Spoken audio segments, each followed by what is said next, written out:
తూర్పుగోదావరి జిల్లా కలెక్టరేట్ ప్రజా సమస్యల పరిష్కార వేదికలో మాజీ ఎంపీ మార్గని భరత్రం 5 సమస్యలపై అధికారులకు వినతి పత్రాన్ని అందించారు.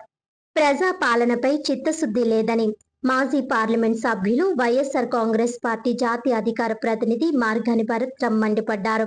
సోమవారం జిల్లా కలెక్టరేట్ కార్యాలయానికి వెళ్లిన ఆయన ప్రజా సమస్యల పరిష్కార వేదికలో 5 సమస్యలపై అధికారులకు వినతి పత్రాన్ని అందించారు.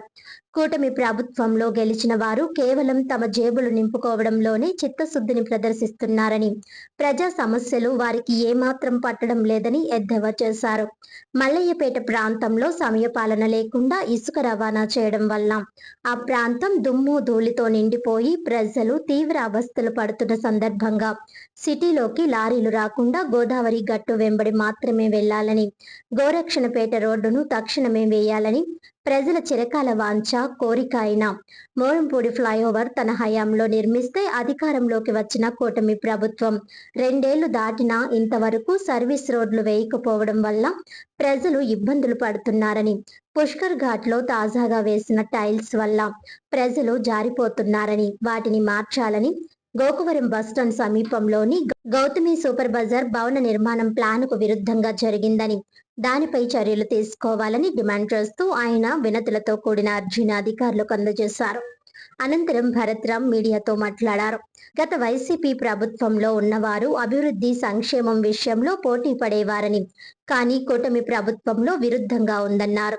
ఒక ప్రక్కన ఇసుక అక్రమ రవాణా, మరోవైపు మద్యం మాఫియా, ఇంకొక ప్రక్కన కొండలు త్రవ్వేస్తూ అక్రమంగా తరలిస్తున్నారని ఆయన ఆరోపించారు. ఈ విషయాలను ప్రజలు గమనించి ఇలాంటి పాలకులకు బుద్ధి చెప్పాలని ఆయన పిలుపునిచ్చారు.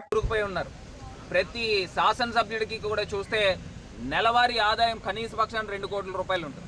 కనీస పక్షాన్ని నేను చెప్పేది శాండ్ నుంచే 1 కోటి రూపాయల పైన వచ్చేస్తూ ఉన్నాయి.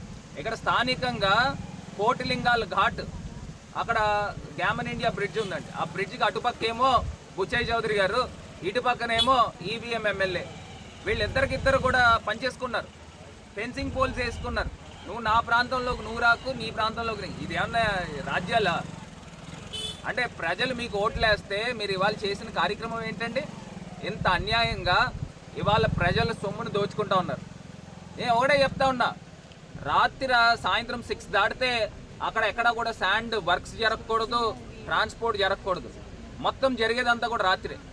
అక్కడ ఉన్న ప్రాంతంలో, మల్లయ్యపేట ప్రాంతంలో ప్రజలు ఎవరో కూడా బతకలేని పరిస్థితులు ఉన్నాయి.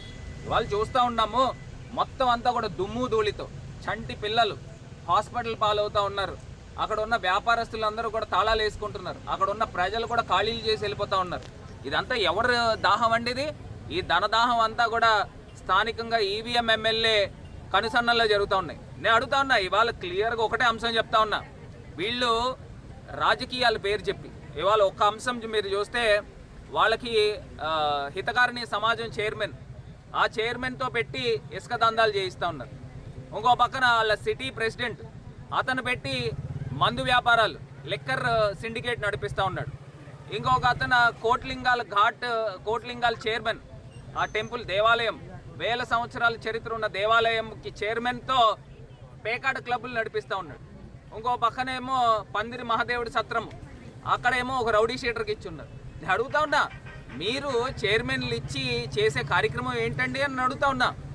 ఈ రకంగా రౌడీ షీటర్లని, పేకాట క్లబ్బులు నడుపుకునే వాళ్ళని, ఇసుక దందాలు చేసేవాళ్ళని, లిక్కర్ సిండికేట్లు నడిపేవాళ్ళని, వీళ్ళందరూ మీకు గుడులకి చైర్మన్లా? ఇంతకన్నా హీనాదిహీనమే ఎక్కడైనా ఉందా?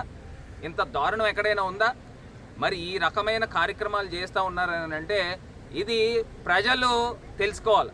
ఇంకో పక్కన ముఖ్యమంత్రి నిన్న కాక మొన్న జిల్లా వచ్చాడండి. వచ్చి ఏం చేశాడండి?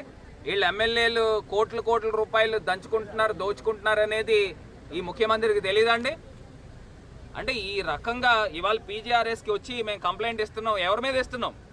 ఎమ్మెల్యేలే వెనకాతల నుండి చేయిస్తూ ఉన్నారు ఈ దందాలన్నీ కూడా. ఇవాళ ప్రజలను కూడా తెలుసుకోమని తెలియపరుస్తూ ఉన్నా. మా ప్రభుత్వంలో మేము సుమారుగా 35,000 మందికి పైసలకు పట్టాలు ఇచ్చాం. ఎంతమంది ఇల్లులు కట్టుకున్నారండి? ఆ పట్టాలు ఏమి గాలిలోంచి తీసుకొచ్చి ఇవ్వలేదు కదా.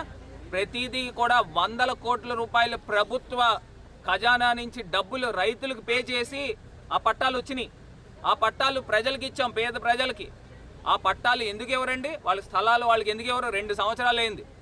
ఎందుకు ఇల్లులు కట్టించడండి? పిఎంఏవై ఒక పక్క నుంచి ప్రధానమంత్రి ఆవాస్ యోజన నుంచి 1,80,000 రూపాయలు డబ్బులు ఇస్తారు. మీరు ఇవాళ ఆంధ్రప్రదేశ్కి సంబంధించి నాకు తెలిసి 15-20 లక్షల మందికి పైచిలుకు ప్రజలకి వాళ్ళు 1,80,000 రూపాయలు చొప్పున ఇస్తారు.